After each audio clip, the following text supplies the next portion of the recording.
Salut à tous et bienvenue sur la chaîne.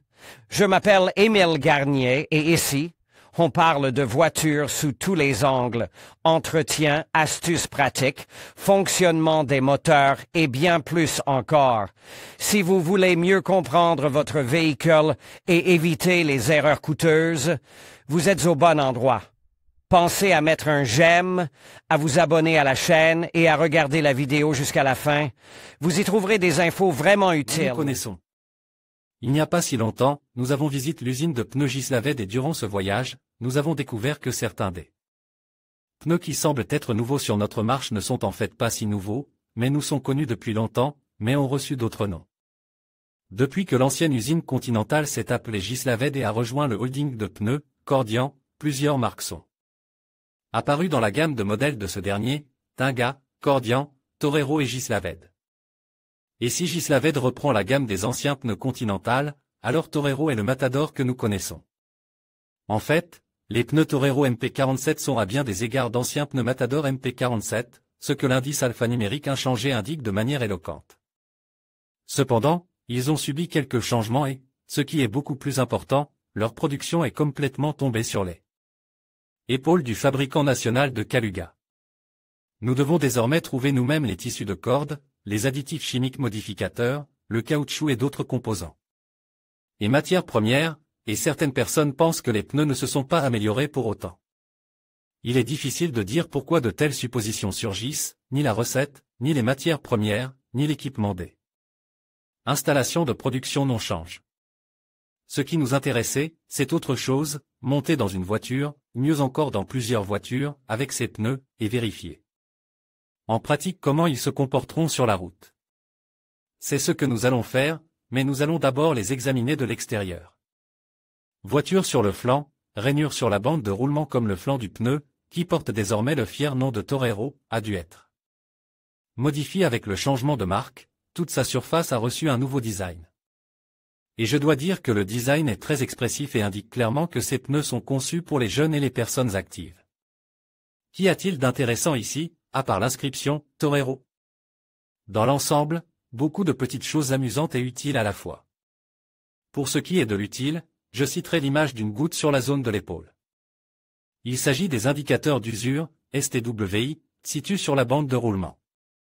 En effet, il n'est pas toujours pratique de les chercher sur la bande de roulement, et il est beaucoup plus facile de voir à l'avance leur emplacement sur le flanc. La hauteur des indicateurs est de 3 mm, et la profondeur résiduelle maximale autorisée de la bande de roulement d'un pneu d'été pour une voiture de tourisme selon le code de la route est de 1,6 mm, de sorte que 3 mm sont tout à fait suffisants pour détecter l'usure à temps. Le dessin d'une voiture sur le flanc du pneu est une petite chose amusante. Selon l'idée des concepteurs, lors du montage saisonnier des pneus, il sera possible de marquer sur ce pictogramme la roue sur laquelle ce pneu a été monté. Pour moi, les anciens dessins à la craie, PP, PL, ZP et ZL, sont plus faciles et plus visibles, mais peut-être que quelqu'un fera des marques sur ce dessin sur le flanc du pneu. Après tout, cibler les rétrogrades n'est pas une bonne chose. Passons maintenant à quelque chose de plus significatif, le dessin de la bande de roulement. Elle comporte 4 rainures longitudinales très larges, que l'on retrouve sur les pneus Matador MP47. Leur rôle, ainsi que celui des rainures transversales, est d'éliminer l'eau de la surface de contact, réduisant ainsi le risque d'aquaplaning.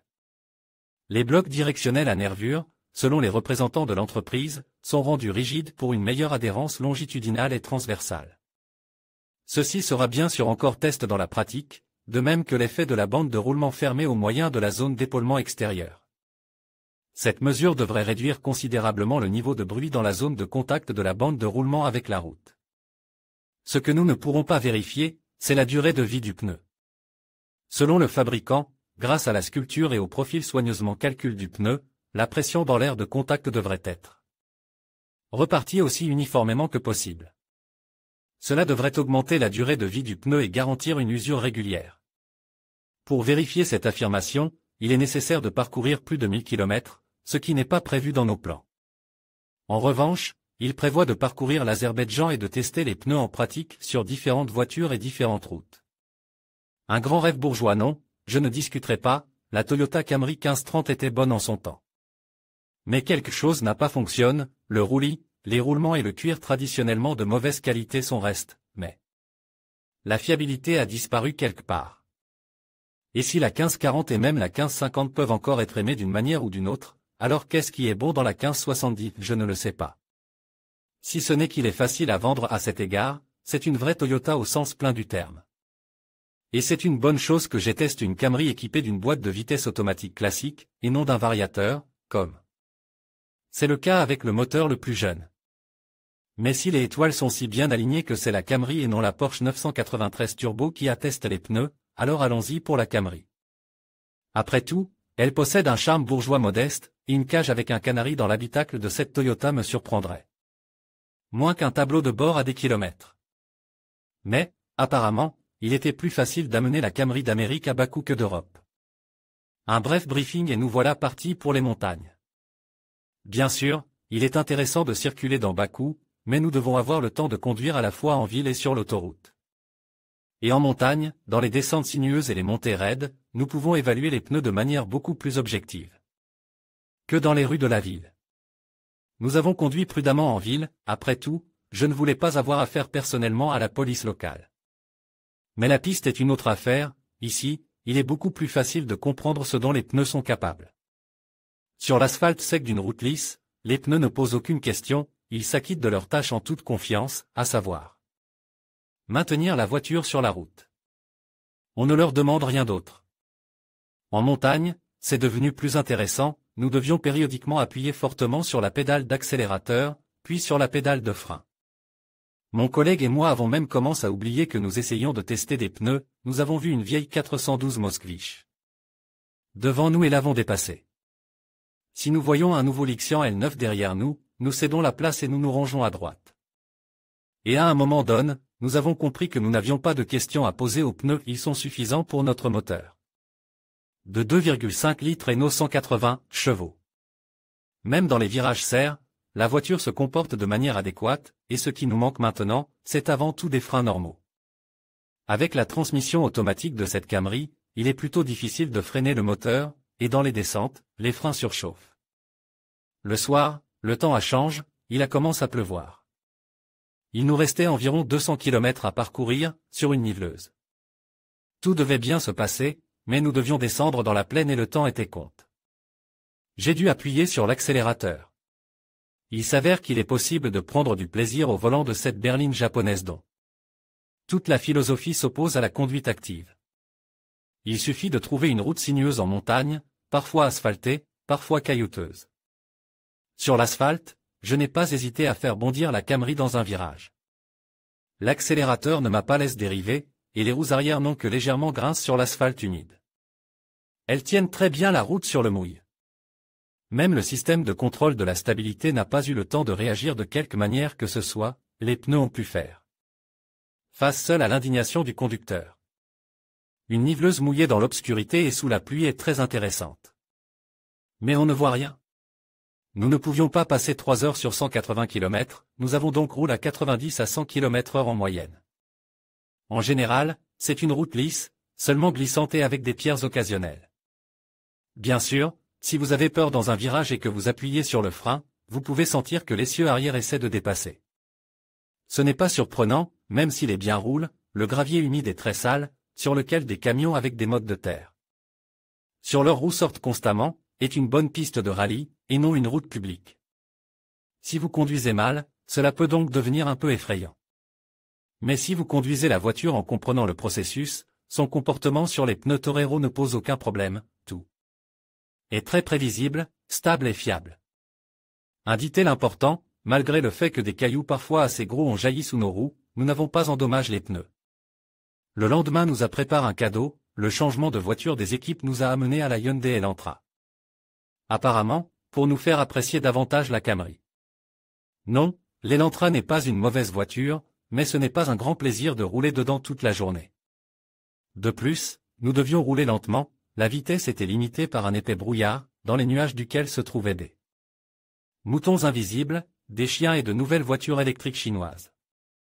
Après la Camry, il m'a semblé que le bruit des pneus est encore bien audible, mais je n'évaluerai pas leur silence, pour une évaluation objective, il faut changer les pneus, pas les voitures. Mais je peux dire sans équivoque, il n'y a pas d'affirmation sur le comportement de la voiture avec des pneus Torero. Et d'où peuvent-ils venir, si les pneus sont neufs et la route en bon état? Aujourd'hui, tout pneu rond, qui peut être équilibre, n'est pas mauvais. À en juger par le fait que ni sur la Camry, ni sur l'Elantra nous n'avons remarque de déséquilibre, et que les pneus tenaient la route. De la meilleure façon, ce qui était particulièrement visible sur la Toyota, je peux recommander Torero non seulement à des étrangers, mais aussi à des amis. Eh bien, pour en dire plus sur les pneus, il est nécessaire d'effectuer des tests complets avec des mesures instrumentales et des tests comparatifs. Mais ce n'est pas le cas pour l'instant. À prendre ou à ne pas prendre? Pour l'instant, nous n'avons pas beaucoup de choix de pneus pour la conduite active. Il existe des pneus pour la conduite normale, et vous pouvez trouver des options plus abordables. Le plaisir que procurent les pneus économiques est généralement minime, mais vous pouvez rouler avec. Les Torero sont plus chers et font partie des pneus de moyenne gamme. C'est probablement une bonne chose, comme la montre le test complet de 2 jours, vous pouvez non seulement rouler avec eux, mais aussi prendre du plaisir.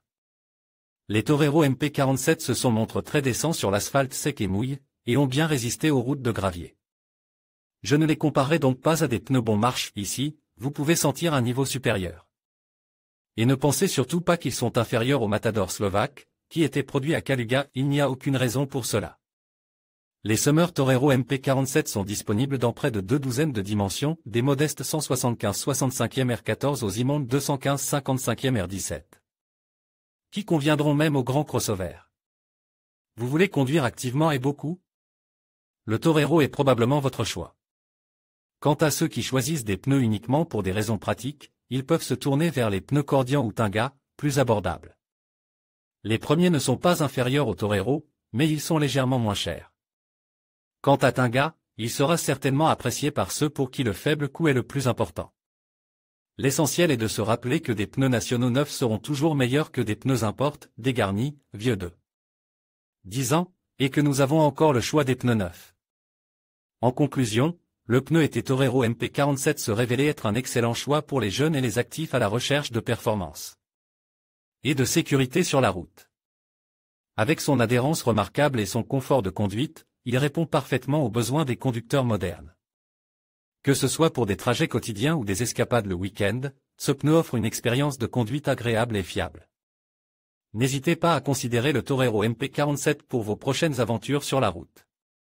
Merci de nous avoir suivis et à bientôt pour de nouveaux tests.